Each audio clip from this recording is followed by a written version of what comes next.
look up in the sky. It's a bird. It's a plane. It's Superman.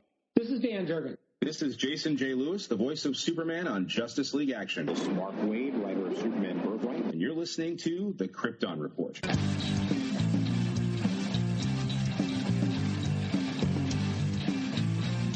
The Krypton Report podcast is dedicated to all things Superman, Supergirl, and the planet Krypton. We discuss movies, TV, game, comics, and all things DC.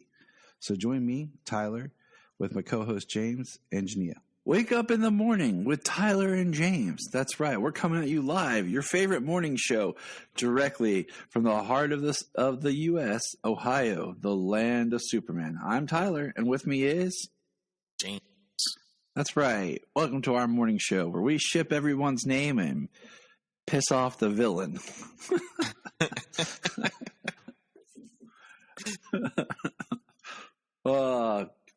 Good morning, everybody. Listening to Krypton Report. If you're just tuning in for the first time, welcome.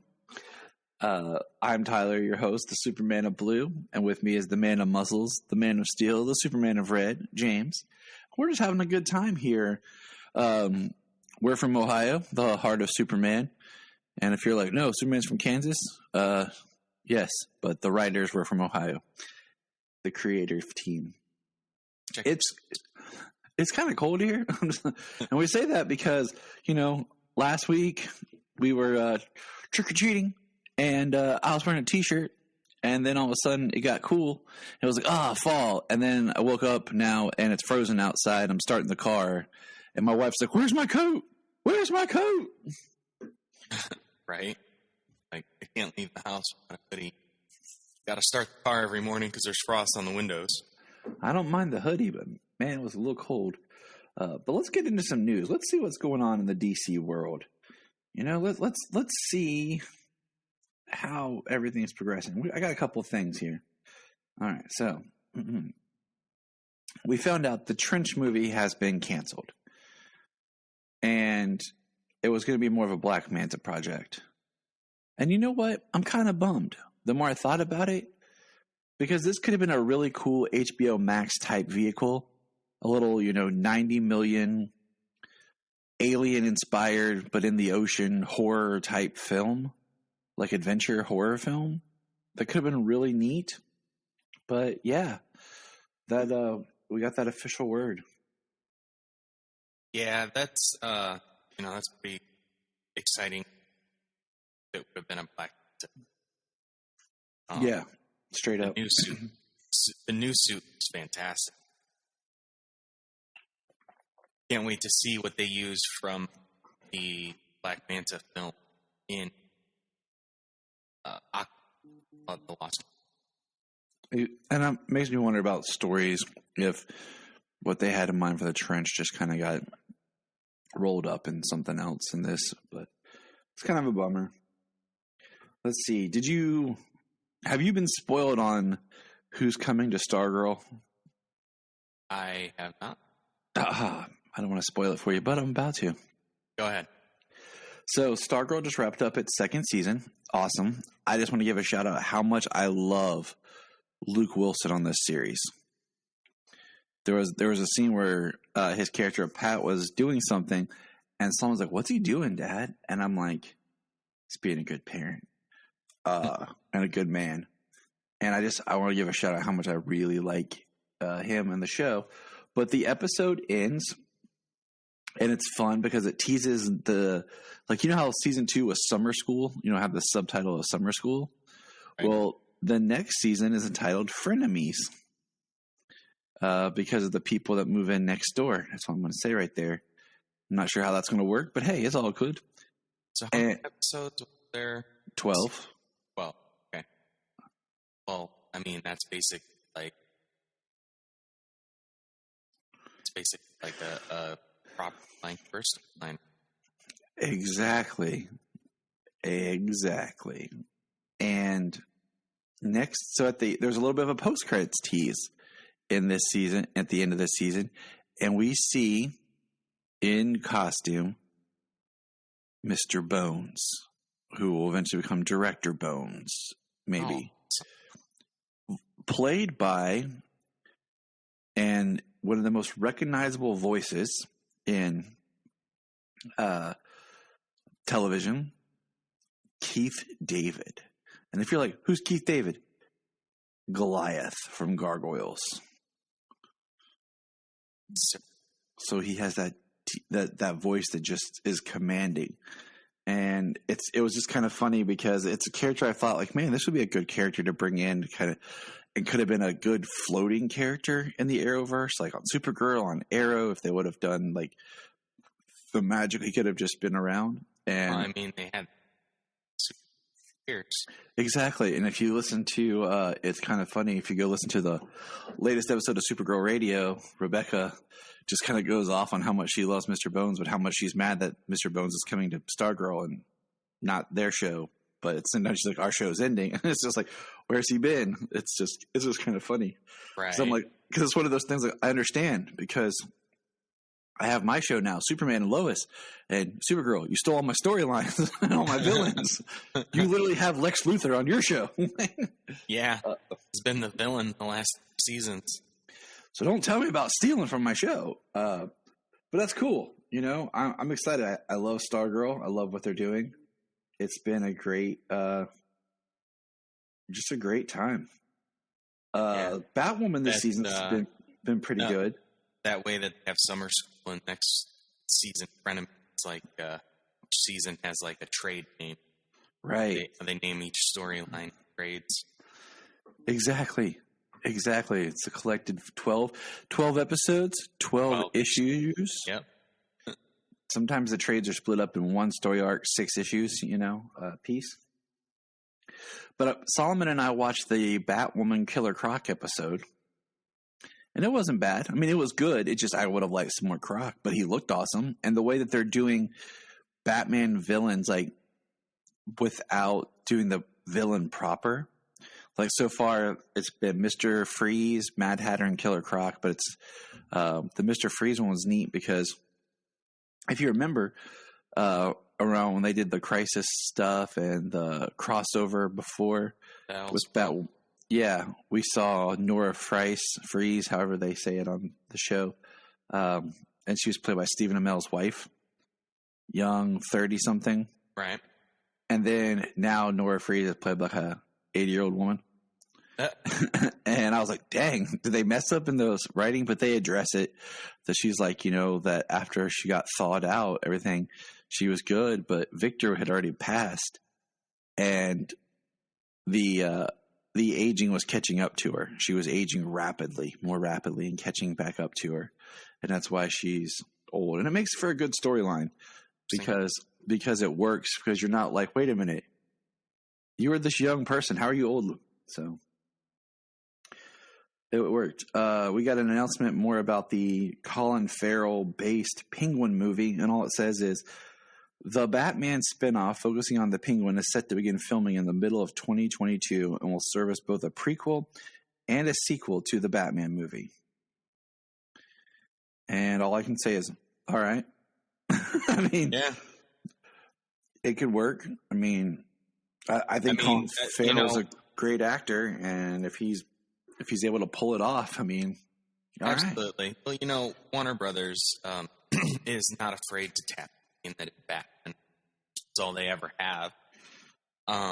It's about freaking time, if they're going to do that they open up the Batman universe, open up Gotham City, and tell more stories.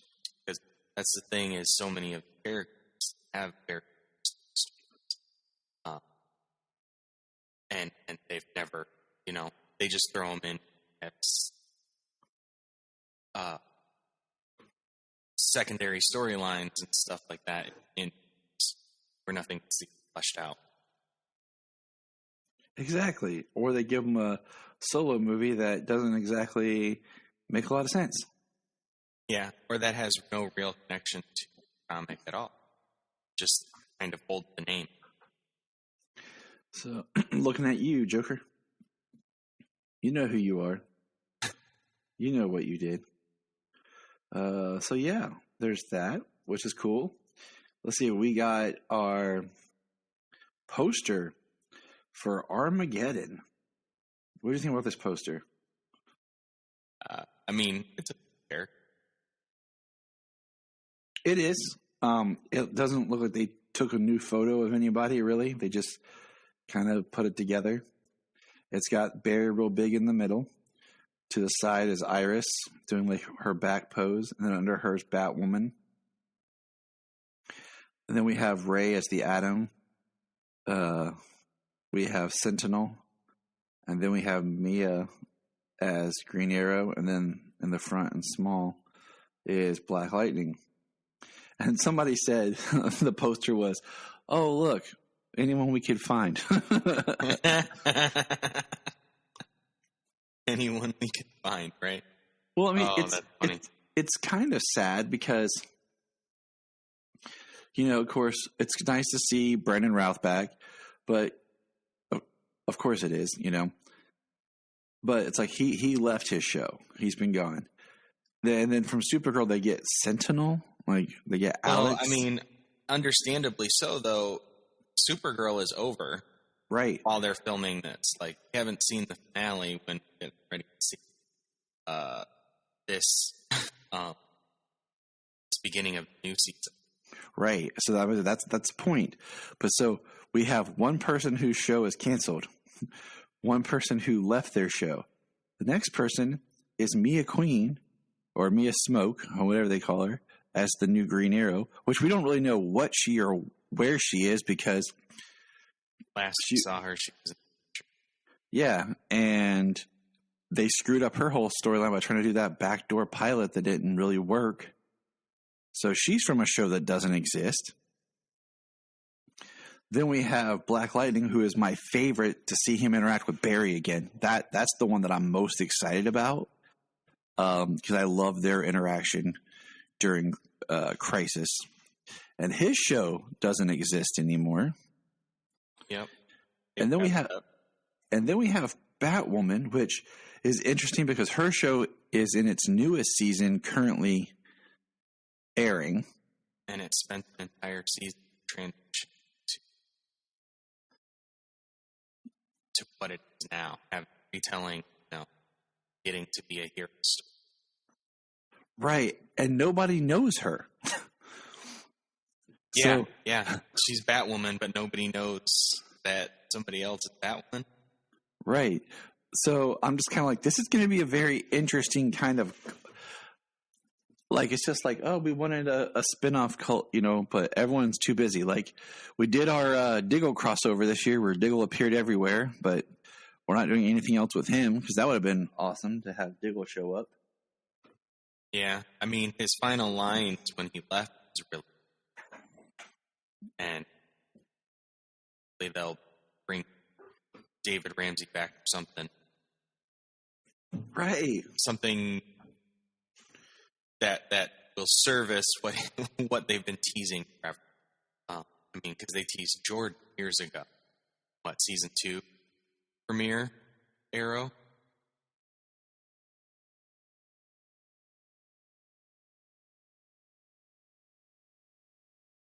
The Superboy is awake. Welcome, Superboy. Good morning. Hi. He is on the prowl. Go save the city, Superboy. The world needs you. There he goes. He just flew off. So I'm excited for Armageddon, but 5-episode event beginning November 16th. Okay? All right, let's look at the calendar. To the calendars. So that gives us November 16th, November 23rd, and November 30th. December 7th, December 14th. All right? That lines up with kind of like the idea of the mid-season break. But then the show disappears till March. It's doing the Armageddon arc and then doesn't come back till March when it will premiere on Wednesdays. Well, the only thing I can say is that what they did was just make Armageddon something good to bring the crossover back.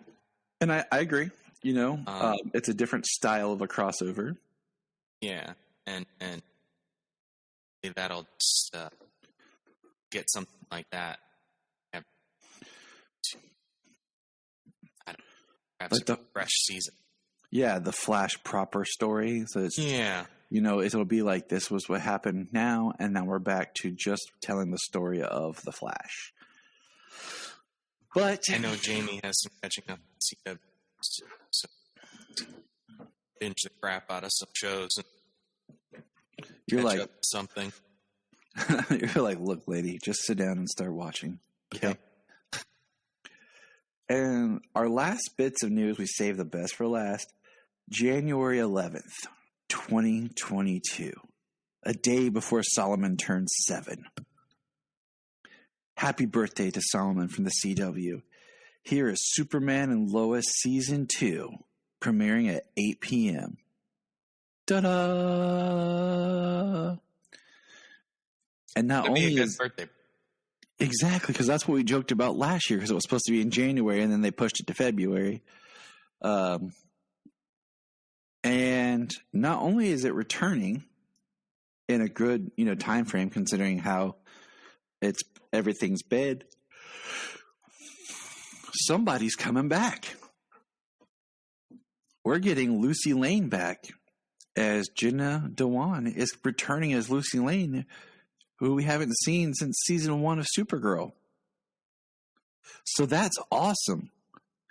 Just because it brings more connective tissue from the established universe, even though she's never appeared on Supergirl again. Right. I hope that, them bringing her back and establishing a connection to what we have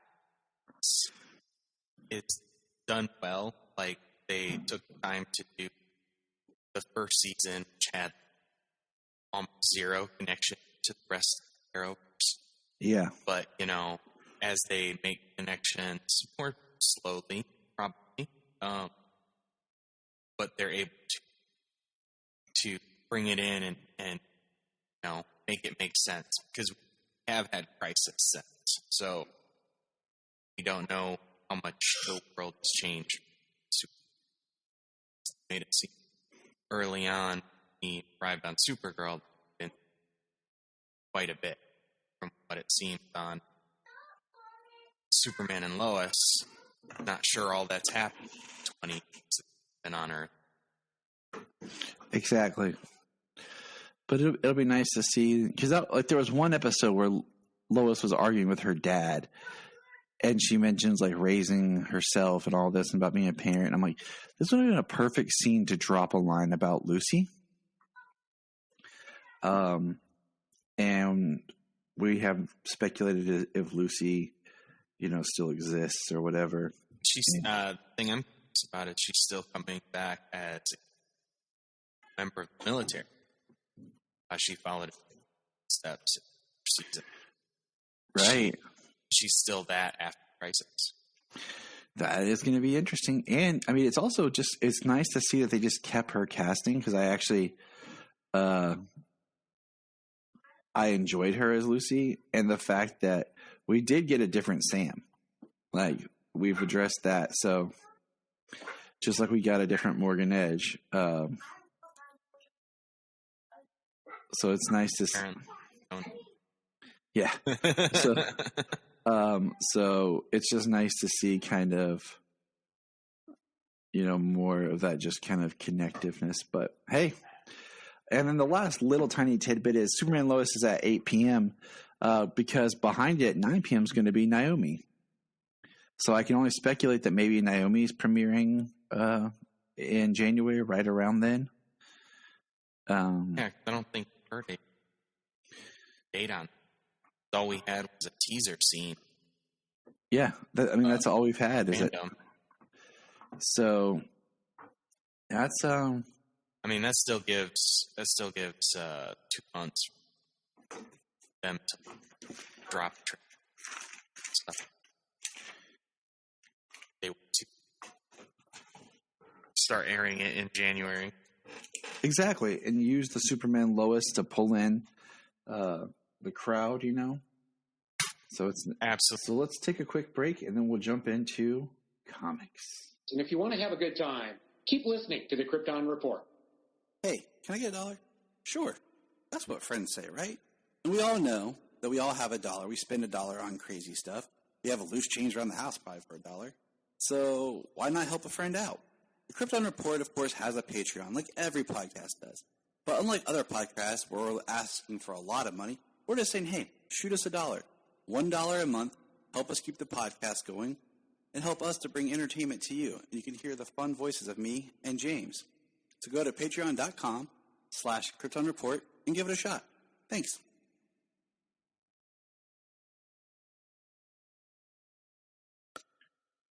All right, James, comics. What you been reading? What we caught up on?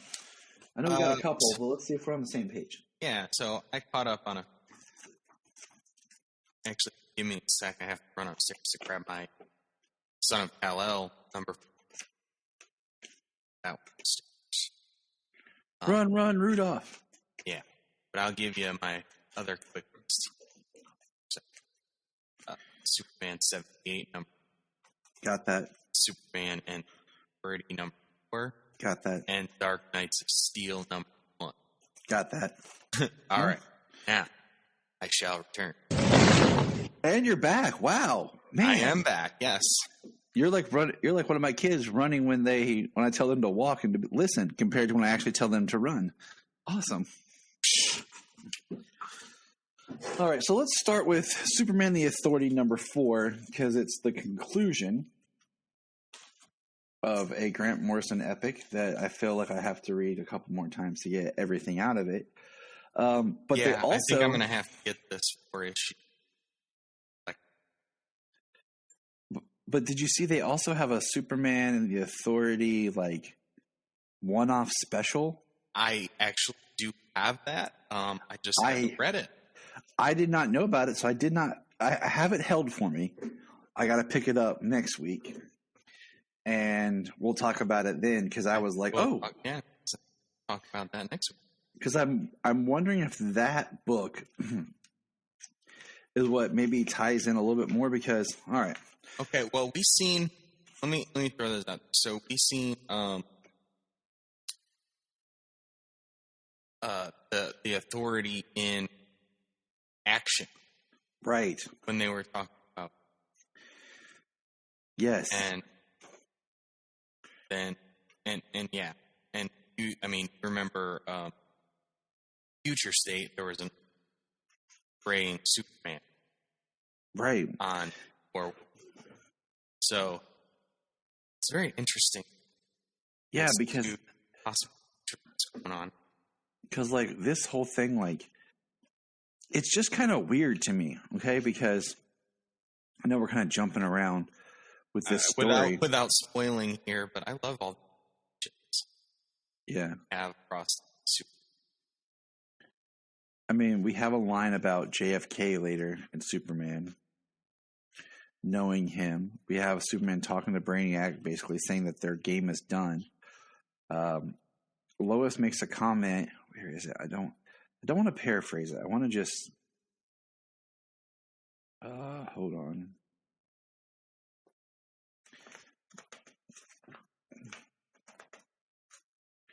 Hold on.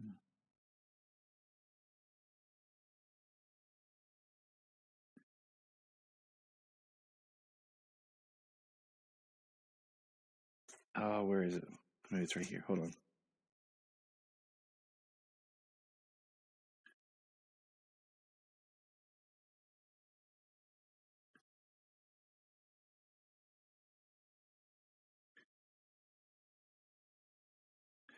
So, I mean, there's a line where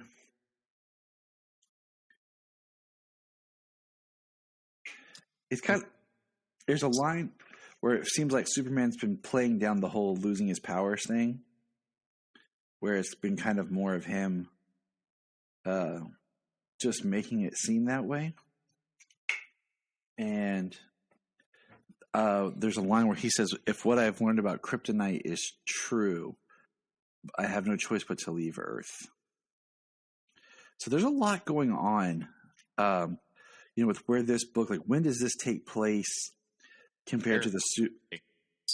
Yeah, like, why is there JFK mentioned? When did this happen compared to the other story? Because then at the end, when he's talking to Lois about him leaving, their son needs her, and we see Superman putting on his Superman proper costume.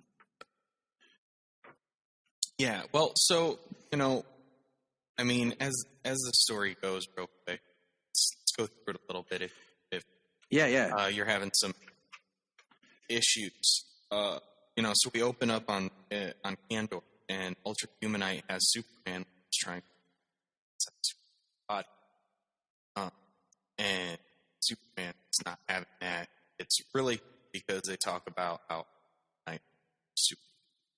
Superman ever fought, which is true, which is an awesome callback. Grant. Yes, it is. It fits in line with Grant Morrison's like history knowledge. So as they're fighting, he's saying his body doesn't feel pain, which does. Then we get Lois shooting him. Says hello to White. I don't know if that's supposed to be, but it doesn't seem having much effect. Superman, Ultra Humanite, he rips off the head of. Said body doesn't pain. The brain is still alive. Yep. Let's just hope there's no white kryptonite. Easy there, Lois. Right. That's not even a color I'm familiar with. Right. So, but he sees a Brainiac coat inside of. So he starts talking to Brainiac.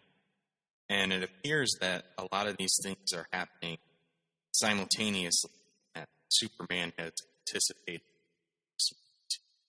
Mm-hmm. So, as back in Dubai, where we saw the team go last, they're having a fight and literally fighting Iron Cross, destructible white supremacists. Yeah. Which is wild, actually. Just to think. Interesting battle ensues with Black's powers. Midnighter picks Iron Cross attack. You know what the thing is? Like, I don't know enough about Midnighter to know, like, does he have superpowers? So the only thing I know about Midnighter is he has, like, supercomputers implanted in his brain. It's like fighting software, stuff like that. Like things we saw in the Resident Evil movies. Okay. About having like that predictive fight software and stuff, or like the guy did in Dead or Alive, be able to fight everybody.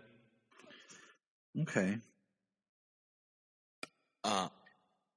So, I mean, the person he fights against actually has the same stuff. Says it's like centuries ahead, but doesn't stop Midnight. Oh, I love her fight. I love their fight. We'll get there because I want to pull some stuff from the dialogue. Okay. I mean, we're basically there. There's Brainiac's got a Brainiac's got a team, and they're like cold case, right? Yeah, one of the first members of the first team. The Superman versus Action 7. And then we have Apollo and this woman in a Lexo-looking suit thing. What's her name? I'm looking for it here. Because then Eclipse shows up. Civ, okay. And then Fleur Delis. I don't speak French, so I don't know. Fleur Delis is the French spy. I don't know if I'm sounding that out properly. But then Eclipso shows up, and I feel like Eclipso, because of Stargirl in this, is like making a comeback of being like a really creepy, strong, evil villain. Because for a while I just felt like he was kind of more of a joke, just like like with the whole eclipsing the face thing. Probably just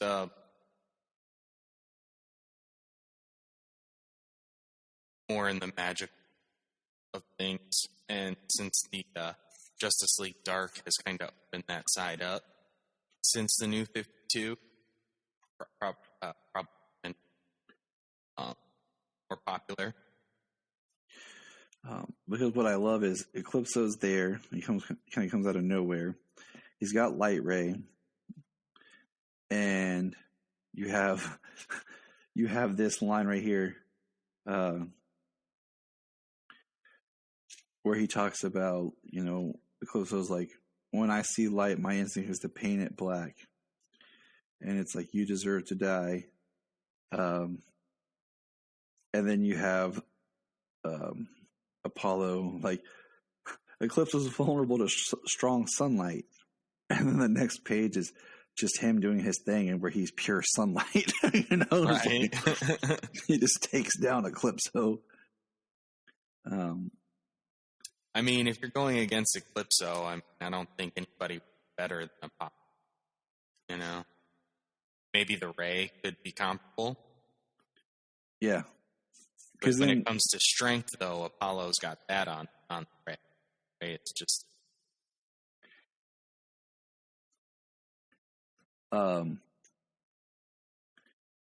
because Superman says Apollo's solar powers negate Eclipso's darkness, and he's like talking to Brainiac. But this is the nice part here, though, that Superman says, "Doesn't this repetitive shadow fire so make your next?" Like, it's a game of chess to him, and each one making him to counteract. I mean, like, that's been Superman putting this team together. It's to fight Brainiac's team, at least part of it, because we see what goes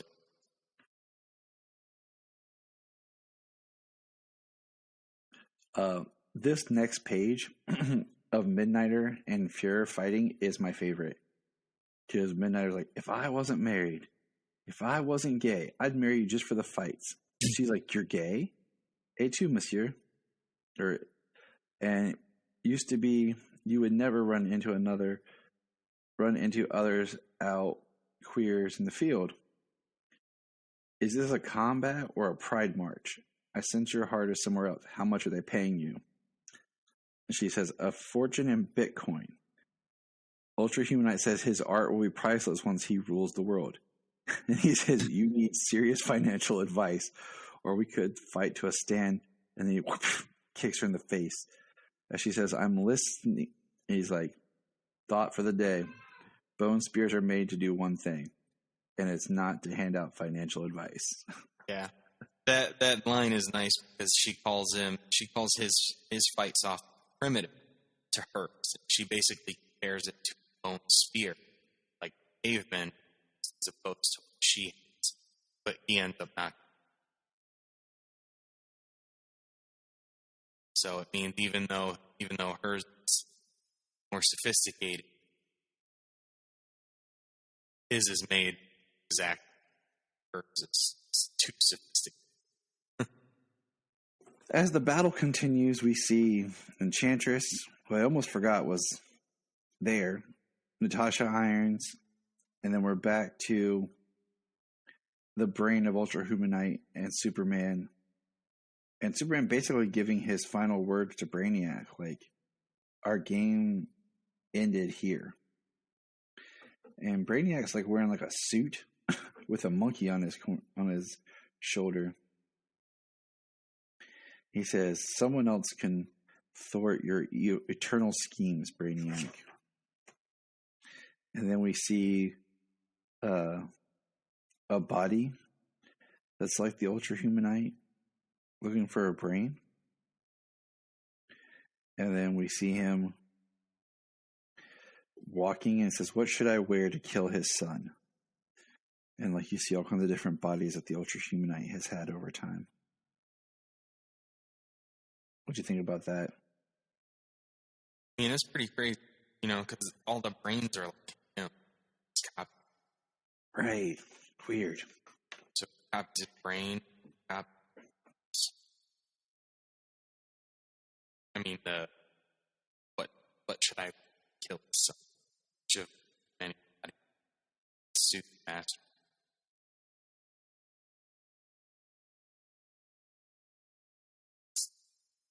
It's interesting. So this is the end of this story. Right. So there's something left. Because like Superman's walking the team and telling, like, he welcomes the new lady to the team. And she says, "We're like mac and cheese, stars and stripes, cops and protesters, laws and outlaws. Where she goes, I'm there." And what do you call it? He says, "I didn't expect this, but there's extra muscle you can bring for a considerable asset, OMAC. You're welcome to join us if you're up for a scrap." Yeah. And then he talks about how they're leaving Earth, far from Earth. Superman? He says, "I didn't say which world. Planet." They're walking to Superman's giant rocket. But then he says this: "Consider our next mission the first practice run for our group. Losing power, running on empty, no time like the present to take on the biggest opponent I could find. A contender for the most dangerous world in the galaxy, but and to inflict global annihilation equipped for planetary conquest, where a brutalized, exploited slave population suffers under the iron heel of an authoritarian tyrant class."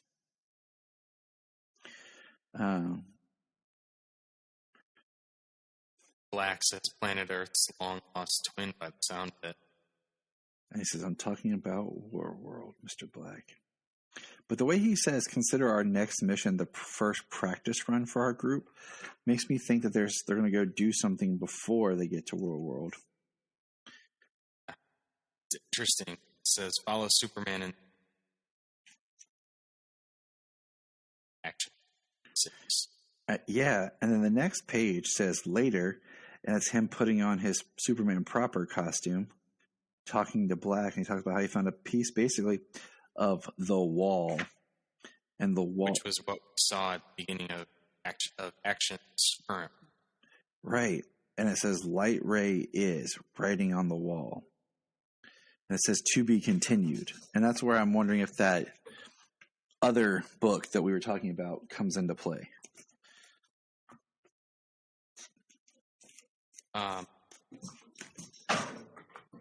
Yeah, which book is that? The other Superman and the Authority book. Oh, yeah, the Batman, Superman Authority. Yeah, the one that we haven't read. That's why I did strike. Yeah. Yeah. If that kind of helps fill in like a little bit of the gaps of. Right. Well, the biggest thing is it looks like, I mean, this is a chunk of source, and it says Light Ray hits. I mean, what we know of is Dark Side hits. So what is kind of connections that have? Because we see Darkseid trying to control the multiverse, control the omniverse in Frontier. This is all true. This is why we have James on the show. He knows stuff. So I like Infinite Frontier, and when Justice Incarnate starts this month, I'm going to be reading that too. Nice. I'm looking forward to it. All right. Now, Superman 78, number 3. And the Cape Wondered podcast is a great podcast if you just want to talk Superman, Christopher Reeve. And they just did an episode where they talked to Robert Venditti about writing this, and it was pretty good. It was pretty interesting just to kind of see where he's pulling from. That's in my queue, actually. And as they talk, they have not read this book, so it's just kind of neat where he talks about just kind of pulling just from the movies to do this. So, well, I mean, I think he's certainly certainly inspired by the movies, and is really trying to take the voice from each character. And it's Superman 1 and 2 theatrical releases. So just to kind of help with that. Okay. Yeah, it's in my queue. I'm looking forward to it. Yeah, we pick up right where Superman surrenders himself. People not wanting to let him go. And Brainiac's there, and we get a great thing of Lois kind of yelling and her heartbeat, and Superman can hear her heartbeat, and he says, "Goodbye, Lois." And it is weird just thinking about where Superman and Lois's relationship was at the end of Superman 2. Right. So this is kind of, I don't where that is. I mean, this is basically just a time Superman is destined to be together, so it's the only explanation.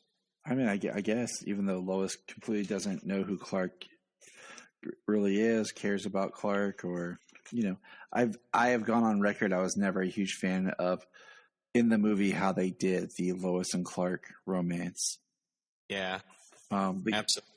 With Margot and Chris, because I felt like they never got to develop it enough to where she it's one of those it's a love triangle that needs time, because she needs to love Clark and Superman, and then when she learns that they're the same person, it's like, whew, that was easy. I don't have to make a choice. Exactly. And that was something that they did on Superman and Lois that I love so much, is that Lois Lane actually falls in love with Clark first, and before she learns that he is Superman. Oh, they did it amazing. Fantastic. So. Lex shows up trying to sway Brainiac. "I'm Lex Luthor, the savage criminal cerebrum of our species, also Superman's arch nemesis." I love reading the Gene Hackman delivery. Oh yeah.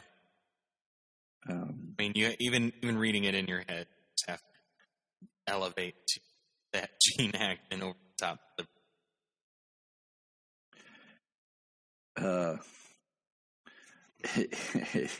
it's fun. It works for this. So we see Superman's on Brainiac's ship, and he says, "Removing you from Earth is the only part of the process. You must be preserved." And he says, "Look closer, Kryptonian." We see Thanagarians, the Hawks, in the city. And Superman says, "My God." Brainiac's like, "Not divine, scientific." And he starts to preserve Superman. And 100% finality. Preservation complete. The error has last been resolved. Superman arrives at Bottle City, right in front of his parents. Right. No time to waste. Yeah. Jor-El, is he our Kal-El? Yes, Laura. Our son is home. All right. First, pretty sure we saw them get kind of really killed before, just kind of, even though they try to make it like Brainiac took them as Krypton was blowing up. That's some really good timing on Brainiac. Yeah, they like retcon that I don't know how And when we see Kal-El's starship flying space away from Krypton as it explodes, we never see in the movies. Right. Brainiac take city and Also, Jor-El is not from Kandor. Just not there. He was from the most poorly named city of all time, Kryptonopolis, which I hate. We're just throwing that out there. The next page is after the Day of the Planet. And this is probably the coolest Easter egg in the entire book. Bottom left corner, the newspaper person over his shoulder says, Gotham Gazette. Gotham. The prodigal son returns. And that's very Michael Keaton-esqueness to the Bruce Wayne right there. Yeah. It does look like Mike shot. And in the Daily Planet newspaper, the headline based, not the main headline, which is super. Right under the picture, it says it's that. Yep. Dum, dum, dum. If they're not building to something with Superman 78, Batman 89 crossover. Right. And then if that book doesn't come out and there's not like at the end of it, like Wonder Woman shows up and it's Linda Carter, then they're really missing out. What are you doing? Yeah. You're missing out. And then, it's Linda Carter with John Wesley Shipp's Flash. Yeah, absolutely. You're like, obviously you have the ability to write these characters. Or you would be able to be doing these books like you are. So, well, they did a Batman 66 comic book a while back. They did a Wonder Woman 77 exactly comic a while back. The only one that I would love to see that they have not been able to do, is like, excuse me, Superman 55 or whatever. Right. But so, yeah. Yeah. So Superman's suit, he takes it off and puts it in a Kryptonian crystal chamber, and he's wearing like an all-white Kryptonian suit, just like his parents. Looks like Smallville in a way. Yes, I like it. It looks cool. It's yeah. I mean, I just kind of wonder if it was like his dad, like, here, son, I have an extra set of clothes. You can wear these because what you're wearing is weird. You put our family crest on. Exactly. Like, oh, son, no. No. And then we see him telling his mom about the Kents and the rocket that carries him. And we're seeing a little bit as Superman 1. And he's talking to how his parents raised him on Earth. And she's like, they sound like wonderful and generous humans. Your father and I wish we could show them our gratitude for all they've done. More than that, we wish it could have been us. The Kent's Earth, that's over now. You're here in Kandor, the metropolis of your birth. And then they tell a little bit more about what happened, how they were bottled. And Clark sees like the zoo animals. Which is reminiscent of Zoo. I thought this was kind of cool, where these aren't so different from cows back from the farm. And she's like, thought beasts possess a natural telepathic ability to display their thoughts and the thoughts of those they touch. All right, one, thought beast? Really? That's the name? Thought beast. It's like anteater. What's that doing? Eating ants. Anteater. But I'm like... Sometimes you just have so you touch it, and it brings to life and shows what you're thinking.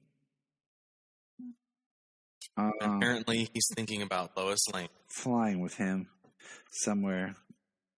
Can you read my mind? I'm just thinking, like, that could be fun and troublesome with that animal around. Right? Stop displaying all those inappropriate thoughts. I'm 16, Mom. What else do you think I'd think about? I'm going to my room. I told you not to bother while cleaning my room.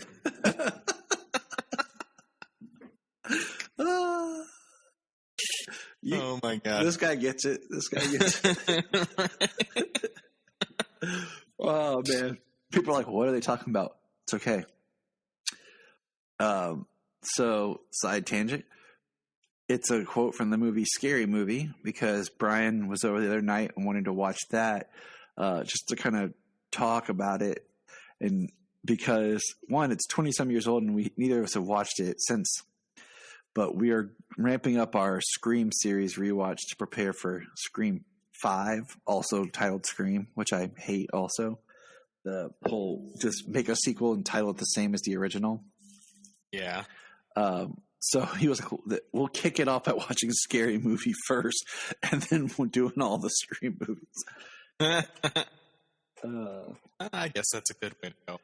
It was cool just because you see how closely Scary Movie really tried to emulate certain aspects from Scream. Oh, yeah, absolutely. Scream was the template, and then they threw in a bunch of stuff that was popular. I know that stuff.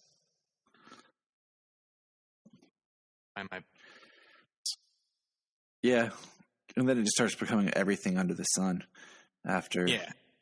This is a whole new podcast, people. We apologize, but I love horror, so it's bound to come up sooner. I mean, I made a joke about how if you really study the Christopher Reeve Superman films and all the different cuts and edits there are of Superman, Superman 2, Returns, 3 and 4, Redeemed, it almost becomes a choose-your-own-adventure Superman, much like how the Halloween series has become almost a choose-your-own-adventure. Right. Because I basically have mapped out 4 different canons of the Superman films. You have, and that's not even counting the fact that there's 2 different cuts of Supergirl the movie, and there's 3 different cuts of Superman the movie. There's the extended, the theatrical, and the TV cut. So yeah, it becomes a lot of there's a lot to just this series of just there's only one cut of Superman 3, one cut of Superman 4, and then the best cut, Redeemed. But back to our comic book here. There's a great line where it says, "We are trapped within a prison of science, and only science will set us free." And that's Jor-El talking. And he talks about how he's failed us. And he says to his son, "Will you allow me? Will you accept Kandor as your home?" And Kal says, "Yes, sir." And then we go back to the Daily Planet, where we see Jimmy and Lois. Lois has a note. It says, "I know where Superman is. Come along." She walks into an abandoned warehouse like an idiot, gets chloroformed, wakes up in a room full of computers with Lex, baby. It's going to bring back Superman. It's a perfect. Thank you. Yes. Speaking of Gene Hackman, real quick, I'm going to say this. Fight me if anyone wants to, but I will officially say that I'd rather watch Superman 4 over Superman 3 any day. I prefer 4 than watching 3. And if you're like, what? Here's what I'm going to say. 4 makes more sense, and Gene Hackman's back. And that's my goal. All right. Now we're going to move into our Tom Taylor section. Yeah, do we want to go with Dark Knights of Steel first? Save number 4 for last? Or? I say we do 4 because it's a continuation, and save Dark Knights of Steel for last because it's the first issue of a new series. That makes sense. And honestly, it was my favorite. It just combined a lot of awesomeness. Yes. I'm going to try to get Jania to read this series. I was showing her, I'm like, so Superman, Son of Kal-El, number 4. It kind of backs up just a bit where it's Jay is with Mom, Pa Kent, and John. And John hears a sound And it's really cool how you see him moving quickly, trying to get everyone out of the house. And he goes to reach Jay, and his hand goes through Jay. And the way they're doing it is that he's moving so fast, no one knows what's going on because it looks like Jay is still talking. And John says, he can't be hurt. I can't worry about him. He's got powers. He's okay. Have to get out before kaboom. Which is pretty awesome, you know. In that instant, the fault line comes to the house. He gets his grandparents. Yes. And he's like checking on him. There's like no sign of trauma, no lacerations. And he's like, are you all right? Where's Jay? He's back at the house. I have to go back and deal with this before. And then here comes Wonder Woman. Yeah, Hippolyta. And she, of course, comes in like, you have made a very big mistake. The fault line who backslaps her. And Superman, it's weird to say that, but we're talking about Superman, and it's John. This shouldn't have happened. The house is supposed to be monitored by the Justice League. Nothing should be able to get to us. Daddy, I need to tell you something. Take it away, James. Yeah, nothing is supposed to be able to attack. They were too slow, and now they're too fast. Flash has no idea what he's about to stop happening. It was really a cool, nice shot of them to fault. John gets there just in time since we could Flash come in, could have seriously fast she possesses. The rest of the Justice League shows up.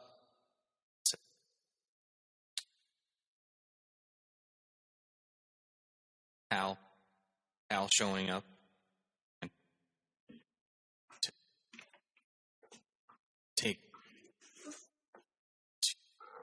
protect Gaff. As they should. Yes. Nice that John. I'm here. Because he's John, Superman. Where's Krypton? And, then here comes Jay, like, thanks for having me. And it's interesting. And the Flash talks to, because the Flash is Wally, which is cool because he says, we haven't met, but I'm Wally. He says, why are you telling me you're a civilian? And he says, because I know what it's like to step into the boots of your hero, all those little doubts, all the ways you worry about measuring up. Anytime you want to talk, I'm around. Thanks. Also, sometimes it's nice to talk to someone else who can speak at the speed of can think. The speed you can think. Which is really cool because Wally has been a part of Justice League. Justice League and very popular as the Flash, but as like possibility of younger Justice League, younger generation taking on man Justice League. Actually having be a new member, being able to have that knowledge of, like you said, stepping into someone else's shoes. Yeah. John's newly taking to, and that's kind of mentorship that Wally will be able to have. I like the idea of Wally as a mentor as well as like Dick as his mentor. So John has Wally and Dick as these mentors of people who have at times had to cover and step into the shoes and be their own person.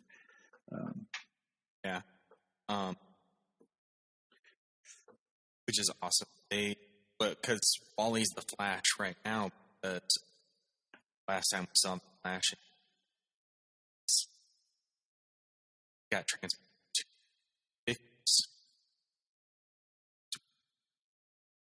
I haven't seen what's happened. I haven't read all of the Flash book up to this point. Yeah. And I know at some point something like that was supposed to take Flash.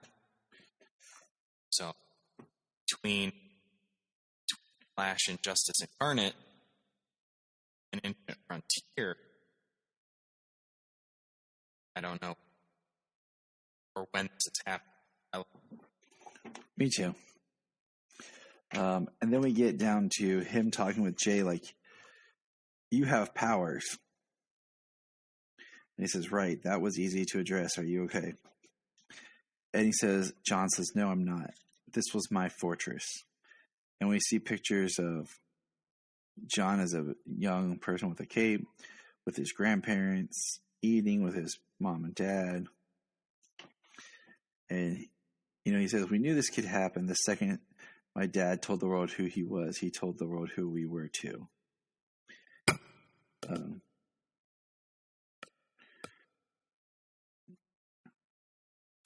That means his enemy became a threat. So,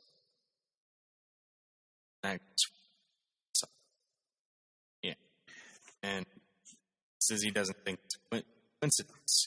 It's part of the truth. It's human lives. Sky of tropics. We're meeting, and we got Airy and Yeah. which I believe from Taylor's Suicide Squad run. Maybe. I'm not sure. I think that's where they cut up. I'm not positive. Because I think. we have this whole post-human thing. It's interesting. Like, they're not metahumans, they're post-humans. What exactly does that mean? Yeah. And she says, Fault Line's not the first superhuman to show up confused and out of control. There was a man on fire in a forest a week ago, and there have been more, says Jay. Henry Bendix lied and bribed and cheated to be the president of a country, my country that we know. So we're talking about... So Jay is from... Yes. He says, then a Superman-sized spotlight was shone on a very bad regime with very good PR. And he says, I can't prove it, and I don't want to rush into anything, but I think it's possible. And he, first-hand account, our own experience and interviews, years of research, and I'm done.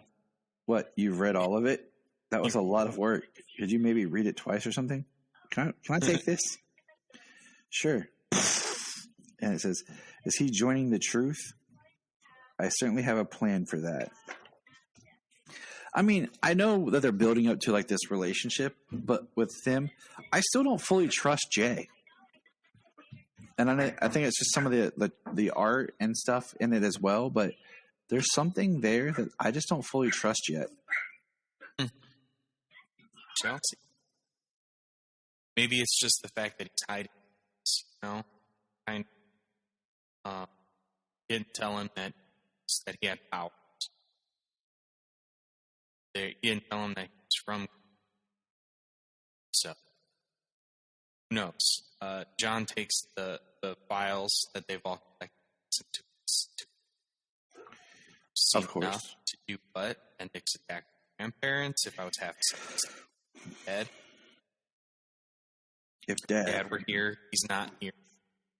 John isn't a costume villain. He's a president. Some front. I bet that's exact to never be held accountable.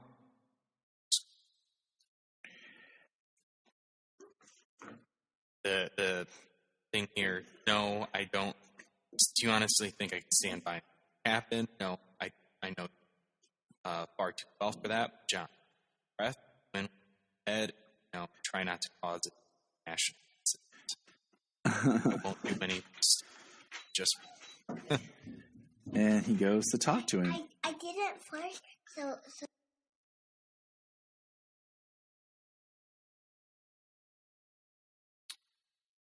Yeah, goes to the president to talk to. I'm not, and it's interesting because he's definitely trying to spin. Yes. Incredible. My track here, but honestly, so got it. He asks him to order an attack on John. meant, child. You can't invade a country and threat. Like, he didn't say anything that was just asked a question. I'm not threatening anyone. I'm just asking, should you attack my... Would never harm an innocent... Or I'm afraid your idealism preyed upon. I too. So, rescued, fled our justice system. They weren't criminals. I could see heart. False. I hide it well. Buying seconds. He says, I have the answers I was after. Thank you, Mr. President. And then he says, do it. And John's flying off and hears someone screaming. He says, I know that voice. And it's the man from the forest on fire. And John's saying how hot it is. And the guy's like, get away. It's a trap for you. Is it? And he's burning, and John flies out. And it says, I'm overcharged, and I can hear so much. I can hear all of them all over the world. I can't block it out. Everyone who needs me. And it's help. What are you doing? No. Can anyone hear me? No, get back. Mom, wake up. Somebody, please. Stay away from me. And that's the end of the issue. Next, saving the... It's gonna be that time where John has to learn their...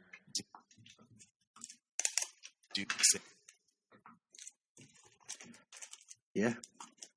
You know, at least John's trying, not just staying on a farm in Smallville. Right? For 10 extra. Yep, not pointing a finger at anyone but you, Clark. All right, last comic. Dark Knights. Oh, yep. Dark Knights of Steel. 1 of 12, a new series by Tom Taylor. All right, this is awesome. Like, first of all, just using like the old English-looking lettering, and we see Krypton exploding. We see the ship, like, okay, crash landing on Earth, very basic. We hear about a prophecy comes from the stars. But the ship opens, and there's pregnant Lara with Jor-El. And she's giving birth, and riders come up on horses and start shooting arrows. He says no, and heat visions them out of existence. Yeah. Incinerates everything. And we see, he's like, what? And it says, my boy, Kal-El. And she's like, Jor, what happened? He's like, it's all right. And then the camera pulls back, so to speak. And he says, everything's going to be all right. And there's like a castle on the hill. And then we have the prophecy that says, and the demons will take over our world. It says, Kingdom of Storms. They are here. They have stepped onto our world from theirs. The green man waits, fire and blood. Gods are born and gods are killed. And we see that it is Jefferson, my king. And the Constantine boy is the one laying on the ground giving the prophecy. Yeah.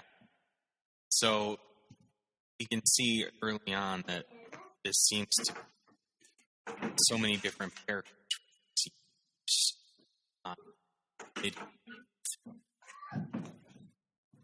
Which is just fun. It's just fun. Yeah. King Jefferson, Black Lightning, John Constantine, Young Constantine. Just, he's a mage. He's connected to magic. Using him as a prophet. And it's him who's telling the story, and the scribe is writing it down. So you have the word bubbles of Constantine, and then the scripture of the scribe, and it says, look up in the sky. What is it, Constantine? What do you see? And then he says, our bleeping end. Yeah. And then the scribe just puts our end. Right. And then, you're supposed to take that down word for word. exactly. 19 years later, the Castle of El. And we have our introduction to Kal, and it says, Bruce, I'd like to come with you. No. And we meet Bruce, the knight, who is straight up a knight with a bad helmet. Alfred, who's like his servant. Kal, who wants to come with him. And then we have the Robins, who work for him, who are like his little underling servants. We have Richard, and we meet Richard and Duke. On the next page, meet Jason. And he even says from now on, Steph does all an alarming amount attempts at diplomacy and some with those. Yep. Of course, Jason always knocking somebody out. And they all have their little color schemes. Purple on Stephanie, like yellowish gold on Duke, blue on Richard. More, Nightwingish, and red on Jason. They're going after a magical creature because that's what Bruce does, is he hunts magical creatures that could harm the king, queen, and the prince. Yeah, because magic is the only weakness they know. Tony. And they're going after the Banshee. She calls him Bat Prince, and her name is Diana. And she goes, Dinah. Duh, I knew that. I'm looking at that. And I love how they call her a banshee, though. Yes. I'm looking at this advertisement where it says, Can Diana on the next page for Wonder Woman Evolution. So, like, right. My brain was just like, and she screams, and Bruce has got blood coming from his ears, but everything around him is being destroyed. And she says, Why are you not torn to pieces? He says, I don't know.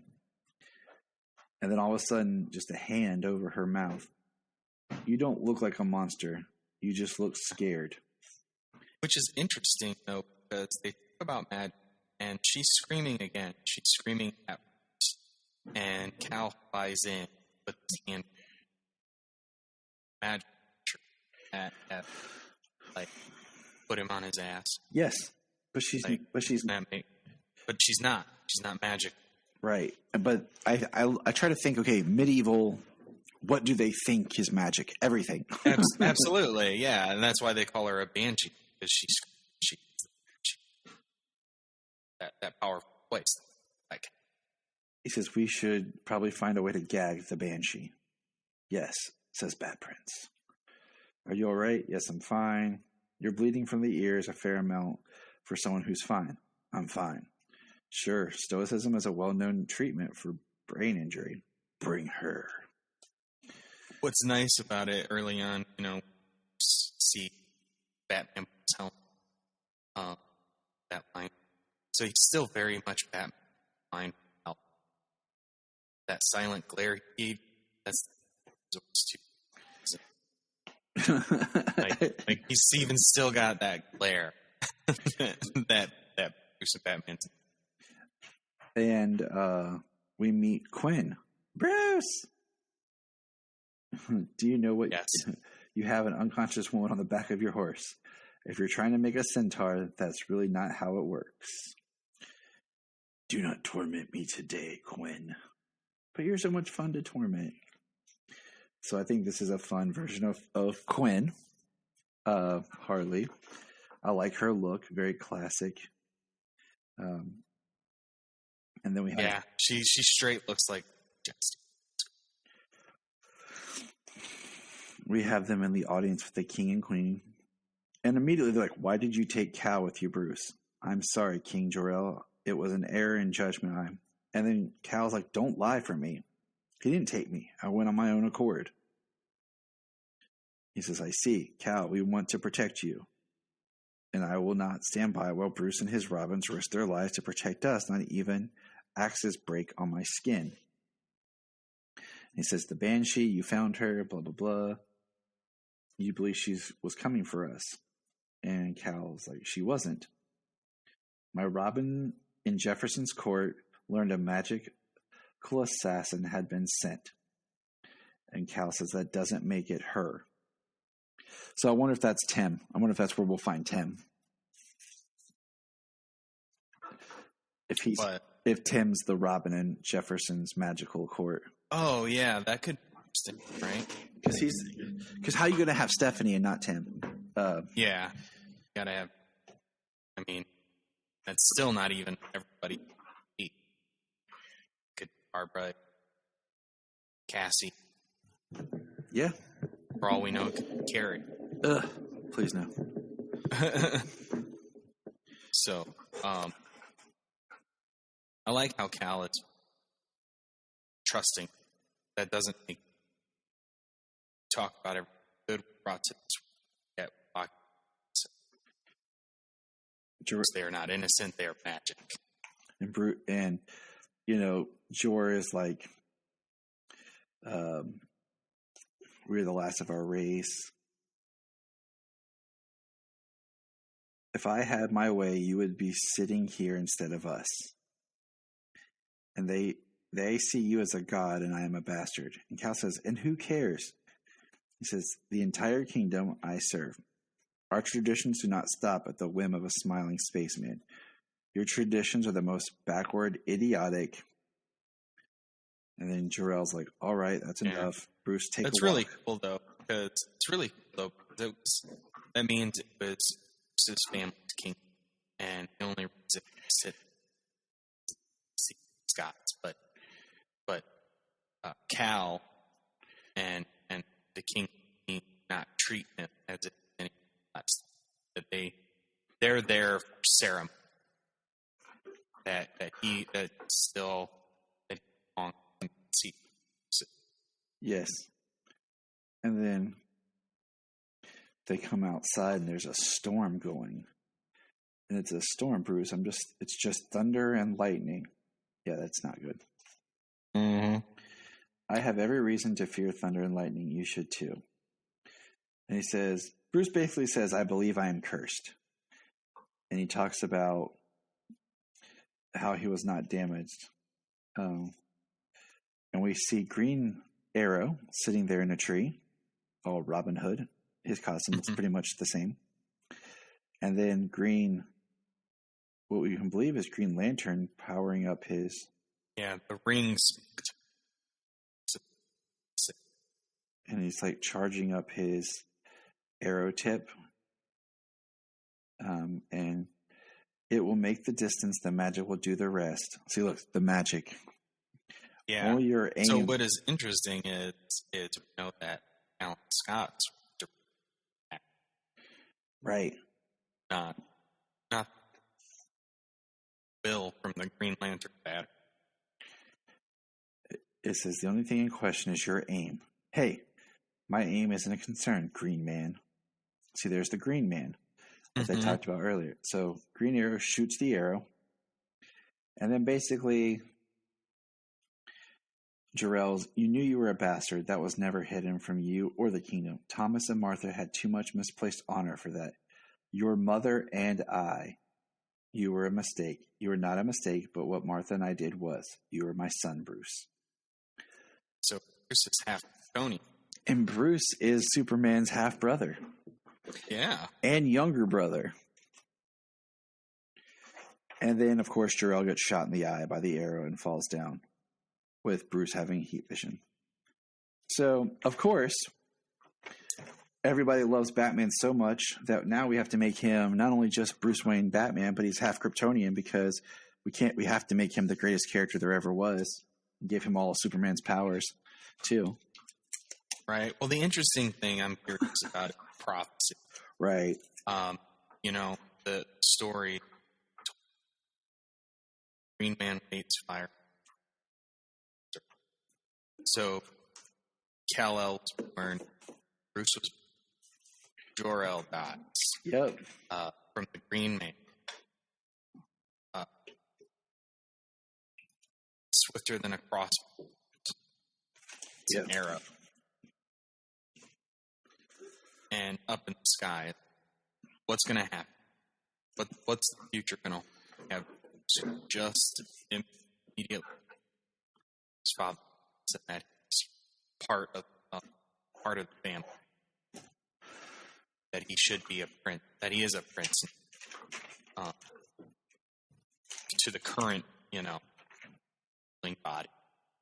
And his father is killed in front of a magic arrow. I'm excited. I want to see where this goes. It's just nice. It's nice and refreshing to have something different. Yeah, I love the blending of and the very good blend of the handful of characters we got from medieval times. So let's we'll put a pause in this, and we'll jump over and do Supergirl. If you're enjoying this podcast, here's some of our favorite podcasts to check out. Digging for Kryptonite, The Aspiring Kryptonian, Superman the Animated Podcast, The Last Sons of Krypton, The Geek of Steel, The All-Star Superfan Podcast, It All Comes Back to Superman, and Superboy Legacy, Supergirl Radio, and of course, always hold on to Smallville. Check all those out, enjoy those supercasts, and remember, keep listening. Here we are, James. Supergirl. Season 6, Episode 18, Truth and Consequences. Now, here's my question to you. Technically, this isn't the penultimate episode. But because they're airing this episodes next week back to back, it kind of makes it feel like the penultimate episode in a way. Yeah, because as a matter of fact, because usually you have the penultimate, and you're like, oh, the next one, the finale. But we're gonna get the penultimate and the finale back to back, so they just kind of compressed it into 2 episodes in one night. Kind of like reminds me of like Smallville, how the last 2 episodes are like one giant episode. Yeah, that's true. Yeah. But all right, so this episode, it wasn't a huge surprise, but it did have something happen in it that I was like, oh, okay. And I was like, we want to talk about this because let's face it, this whole season has been just kind of a let's wrap stuff up, let's cut stuff short, let's throw everything at the wall. Storylines that should take time, we're just going to speed through them, partially because they didn't set things up well enough in season 5. Well, I mean, just in previous seasons as it is, I mean, how long have some of these characters been around and they drug their feet on filler episodes instead of giving us the character development episodes? Right. So, I mean, looking back at the series at this moment, the last solid season was 4. And even then, I'd have to rewatch all of it because... And it was half of it once Lex showed. Yeah. Though I did like some stuff with Agent Liberty, just like... There were a few good episodes. With the whole Man of Steel episode where you saw his story, it was a way of doing things. But, yeah. Mm-hmm. So let's get into this.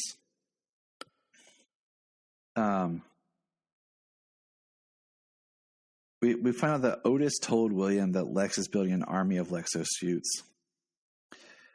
They have a room booked for the, I guess, wedding party. I thought they said bachelorette party at one point, but maybe. Yeah. But then I'm like, how can you have a bachelorette party with both bachelorettes there together? The whole point, you should have them separate, not together. Then it's just like an engagement party. Maybe that's what it was. I don't know. I put that. They said bachelorette party, but it does very much seem like an engagement party. Right. And that's what I put in my notes. Like, wait a minute. Like, we don't have a scheduled wedding. There's been no wedding. They just asked each other. Exactly. And usually the bachelorette party is closer to the actual wedding. So it's more of an engagement party, but that was probably a slip up on the writers. Shame. Esme's having trouble at school. And Kelly has to go pick her up. And then we meet Derek and Dana. Who? That's what I put. The Wake Up Morning Show hosts who give the shipping name of Nixley and Lex as Lexley. Yay, Lexley. And what's crazy is Andrea, our favorite, horrible person, put under William Day's name. and releases Lex's journal, his private love poetry, to Nixley under his name. What up? Yeah, horrible. Like, completely unethical. That is just, yeah. And then what she has to deal with as the ramification she hit. But I mean, yeah, I mean that is like, you can't do that. Like, that's grounds she could sue. right? He could sue her. Maybe. And I say maybe because she did really. I feel like, and like I said, I don't know if there's post-crisis or not, but I feel like she really stuck it to him when she had those. She talked about those contracts she had them sign or whatever when she took over. Like one of those things, like employment contracts and all that fun stuff that she could use to screw them over with. So she probably figured out a way to screw William over. But so she did that, and William's like, I have to go. And, you know, because he's learning about this the exact same time that everyone else is learning about it. And it was pretty intense. So I am very intrigued, first of all, in this whole thing. Because William, first of all, I'll do this first. William goes to Andrea, and he calls it a gossip brag, and that she's just as bad as Lex because all she wants to do is be number one. She's lost her integrity, her journalism, all that stuff that she once had. Now she just is nothing more than a gossip brag. And I don't blame him because you and I have talked about how we've really had an issue this whole time with just how Andrea has just become annoying and just a bad person. Like every time we see her in anything, it's like she's just trying to cause problems. So yeah, what do you think on Andrea's behavior? Oh, I mean, everything she continues to. So she's doing terrible. She has no integrity. Right. Like she wants to be number one at the cost. And I'm just like, what happened to it? Where did this come from? You know, like, I just feel like that's really like she got screwed with Obsidian North by Leviathan and Lex, and now that's it. She has its Catco. She's a horrible editor.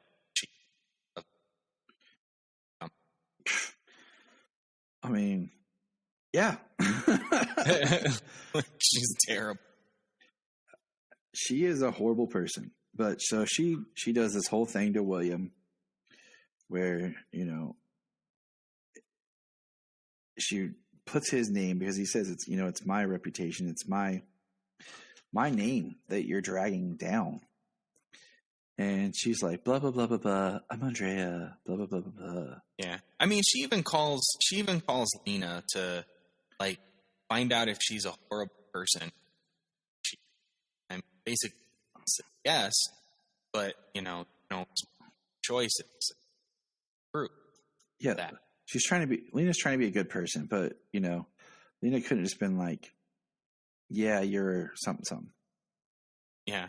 Like, she could have, you know, what you did was horrible, better choices. And then we find that Brainy's talking to the big brain. Talking to Wynn.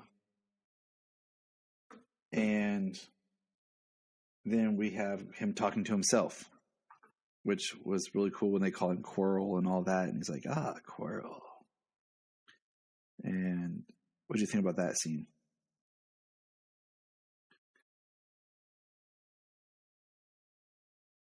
Blank. Where he's like kind of talking to himself and he changes his inhibitor. And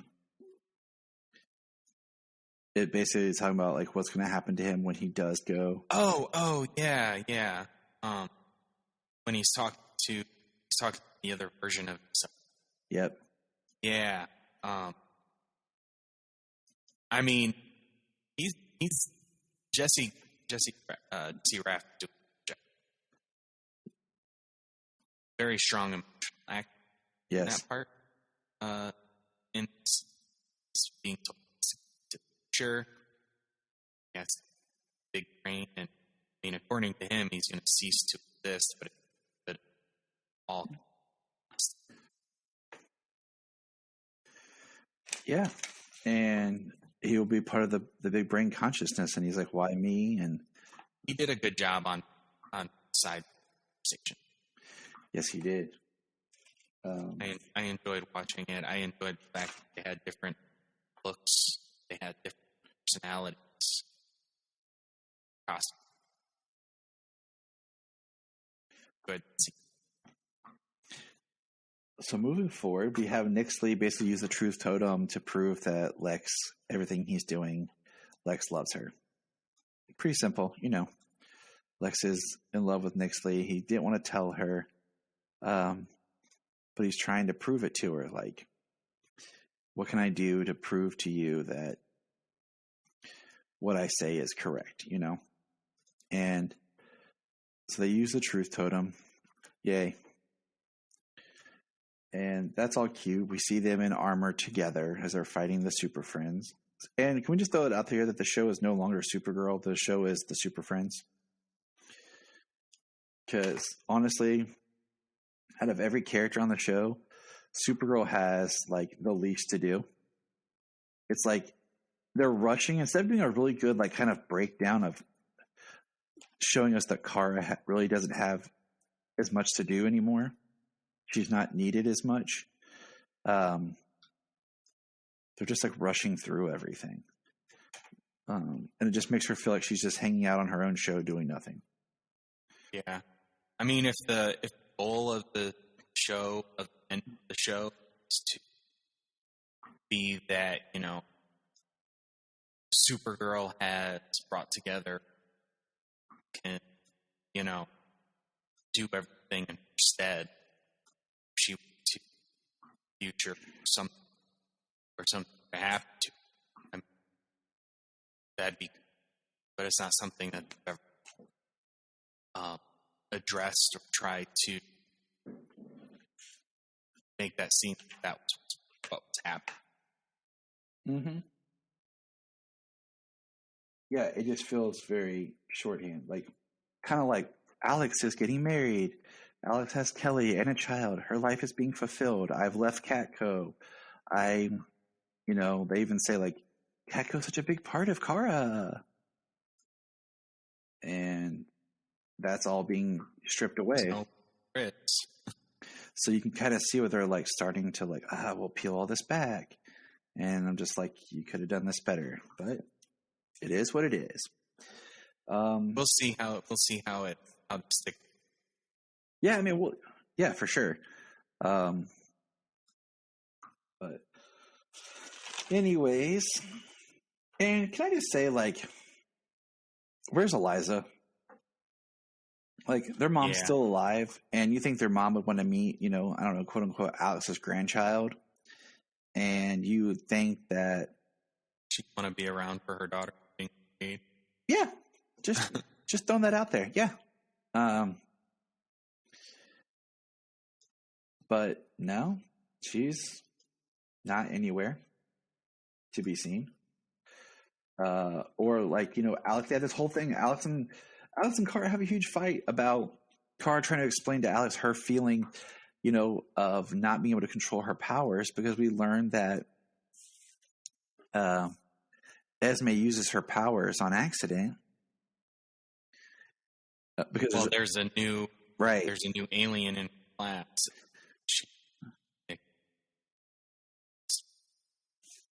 by their powers. Apparently short in September. Which brings me to some points here. One, are kids being registered in school as alien? And what species and what kind of profile? Are there schools designed just for aliens? Or I feel like there's a lot more back of the world that this is in that they've never really dug into. It's all been very surface. Because Kara talks about how rough it was for her when she came to Earth. And she wore the glasses to help control her powers. You know, so she didn't hurt anyone while she learned to control her powers. And Alex talks about not wanting Esme to hide who she is and know her truth. But I'm like, okay, you can know your truth, but you can still hurt people on accident by, you know, not knowing. Like, she didn't know this kid was a new alien in her class and what that would do to her. And also, I'm like, didn't 2, seasons ago, roughly, but once again, this is post-crisis, so that could have never happened. We had Agent Liberty and the whole anti-aliens stuff going on when Alex tries to, and I know they're trying to make parallels about Alex being a lesbian and it's, more safe for those types of people to be able to live openly. I get that, but I feel like it's very clumsy. In the writing and the way. And I mean, Alex, yes, she was there for Kara. Her parents helped raise an alien. They knew about aliens, but I understand as a parent, you don't want people who are non-parents to tell you how to raise your child. But one, your child is already several years old. So a perspective of watching someone's personality could help. 2, you should know you're emotional and invested, so sometimes that's difficult to be objective as a parent. We know this. We are both parents. I know what I want to do with my kids, and I know how my daughter wraps me around her finger. And 3, Alex is not an alien. Kara is an alien. She's trying to share what her experiences were and what helped her as an alien. And Alex just, snaps and goes off like, don't tell me how to raise my kid. Yeah. That was a little quick, but also, it was also a little different. She wasn't telling her to hide behind that. Like at the time, it was, hide the fact that you're out. She wasn't getting at that point of having classes. Getting as something that would comfort her as she tried to learn and adapt. You can't expect how many times in this show, but how many other shows have we seen now where the parents are concerned about dangers of an alien superpowers as a child without the ability to. Let's bring it down to a little bit more that we can understand. Training pants. They're for that time when the kid doesn't need diapers and they're going to the potty on their own, but they're just not quite there, that maybe they need some extra comfort and support for protection just in case there's an accident. Because they're still learning. They may never have an accident. It's like training wheels too. Okay. Yes, I went to training pants because James just had a baby. He's in diapers, you know what I'm saying? But it's not like we're going to, wear them constantly, but she can wear them, then take them off. But anyways, let's keep on moving, keep on trucking. Is there, anyways, Andrea has been getting her whole thing. Esme's in a baking contest. She's making chocolate. I don't remember, something really nice. And then William shows up with his baking goods and they talk. And he shares a story about his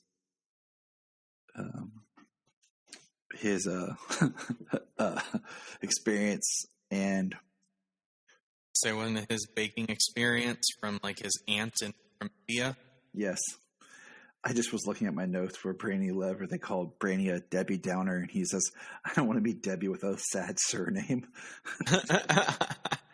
Oh. That's funny. But basically the time between William and Esme is cute stuff. It's the best of the episode. For sure. And then So Lex is angry. Lex is doing his thing. He tells Nixley he loves her. And I think the Nixley-Lex stuff is kind of cool just because it's a thing we've never seen from a Lex Luthor character. It is different. And it is, Nixley passes the gauntlet because she is true to herself and expressing what's going on. And then the Super Friends are out partying, at their engagement party, all dancing and having a good time. William volunteered to watch Esme so they could all go because William's a good guy, and him and Esme are baking, which is awesome. And Jean is monitoring the tower psychically. And then they, using tech, science, blah, blah, blah, blah, blah, Lex finds where the totem is, which Esme is now the totem of love. Yeah, they Nixley kind of starts to fall in love with Lex, and so revealed to her through her crystal ball. Through her crystal ball, it being Esme. And so they arrive with Lex's, superior intellect. They arrive at the tower where it's William. And poor William, he tells Esme to hide. He takes a knife. And as he's moving around, the baking timer goes off. And there's Lex and Nixley that catch him. Basically, they strap William. He turns his phone on. It's recording. And there's no signal watch. Like, he doesn't have a signal watch or an ELT. Seriously? You know what I'm saying? Poor William. But he's held down. Nixley, tricks Esme and takes her. And William gives a great speech to Lex about truth and journalism. And he gets Lex, starts to walk away, then comes back and shoots William in the chest. And William's dying. He sends the video to Andrea. And William dies. And yes, it kind of, the pieces were there. He's the one character you could kill off that feels like there's stakes without killing a main character. I think they should have been ballsy and killed Kelly to really mess with Alex and put us in a dark place.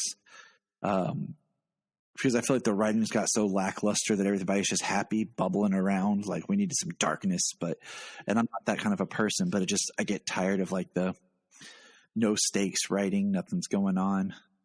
But they kill William because he's expendable, but he's just enough of a character that we all feel something for him. Right. It's interesting though. I mean, Lex, being Lex, he's anticipated. He's got so Lena tracked them down, exosuits, infected them with the Trojan virus, which slowed down which delayed the delivery of blood results so that they would get it. So they wouldn't even know that she was totem. Also, Lex, he orchestrated William and Otis meeting in the alley at the end of the last episode. And that's when he delivered the message of the Lexosuit army. And it kind of sucks that this is Supergirl and she's up against Nixley, but still the big bad is Lex. Because Nixley doesn't have her magic and she's pretty much worthless without her magic until Lex shows up. Yeah. I mean, the only reason the plan is down. Yeah. And makes this threat of Nix like she couldn't do it if she didn't have this. Right. So yeah, it's and William's dying, and then they get an alert about the blood test, and they all go back, and there's his lifeless body on the ground. He dies being the only normal good person. He dies without knowing Kara's Supergirl. He dies giving everybody speeches and support in the past few episodes. I liked William. I liked the character they were making him into. But once again, they didn't know what to do with him, so they kind of screwed up his story in 5, and then he wasn't in the first half of this season. So they just kind of have him hanging around. And they're like, what to do? And so they kill him off. But they kill him off 2 episodes left. Yeah. So we have to deal with like the fallout of. Hey, he died. Now he resurrected. Thank you. That's what I said to Rebecca. I was like, and she's like, but he was shot before. And I was like, no, he has to die a certain way. And then he comes back and can't be killed that way again. Go watch the Doomsday story in Smallville, Bloodlines, where Feora, possessing Lois, stabs Davis, and Davis dies, bleeds out, and then comes back and then tries to stab himself, and the knife shatters. That's what I'm hoping for. The next episode, William just gets up. He's angry. He's all healed. Can't be shot again. Then just starts getting spikes, and then you just see him running down the street, turns to full Doomsday, and just starts punching Lex. Like, he hulks out, just turns Lex into a bloody smear. And then he turns around full of rage, takes out Nixley, because William was the X factor that nobody counted on. and then Supergirl has to put down Doomsday. And we have the death of Supergirl, and that's how it ends with the Supergirl flag flying in a pile of rubble, and her laying there with everyone mourning around her. Then Clark shows up at the very end because he was gone, and then Superman and Lois starts. Boom! That's why we have no mention of Superman. We just wrote it for you, even though it's been done in film. Seeing whatever happens next. We're just seeing, yeah. It could happen. It could happen. Maybe we just guessed it. They did that, but just guessed it. It's a post-crisis world. But in my notes, I just put F. Andrea. F. Andrea, that's funny. Because I'm like, you are just a sleaze, and you got William killed. So. Yep, exactly that. But all right. She turned into a tabloid sleaze and got killed. At least she gets to release video evidence that Lex Luthor shot killed him. Oh yeah, that's wonderful. After you need to put a retraction, admit your fault that you did this under William's name. But all right, well, we're gonna put a pin in there. We're getting close to 2 hours, and we got lives to live, kids to feed, and crime to fight. I'm starved, man. Crime to fight. Crime to fight. All right. Banshees to take down. Worlds to save. Dog poop probably to clean up because the kids probably didn't take out Krypto. So yeah. All right. Just remember, everybody.